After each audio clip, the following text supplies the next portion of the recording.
Ha? Yung mga taong tinulungan mo ngayon, wala na sila pare. Hihingi ka ng tulong, hindi mo na mahihingi ng tulong.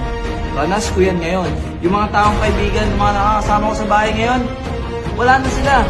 Pare, asan sila? Lahat sila, kwento na lang. Binila mo ng motor, binila mo ng cellphone, pinatira mo dito sa bahay.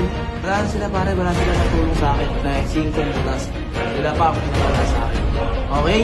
O baka sinabihin nyo, sinusumbat ko na may binigay ako. Hindi. Tol, ang kailangan ko lang, appearance. Na nandito ako ngayon sa sitwasyon na nga to, na wala akong nasasandalan. Ha? Appearance lang na sana nandito sila. Okay? Sino ang mga nandito? Ito ang mga nandito. Ayan ang mga totoong kaibigan. Yan. Salamin. Yan. Yan ang mga nandyan, tol. Yan ha. Wala pa akong masyado na itulong dyan sa mga tao na yan. Pero nandito sila. Appearance, pare. Appearance. Presensya ang kailangan ko. Hindi pera.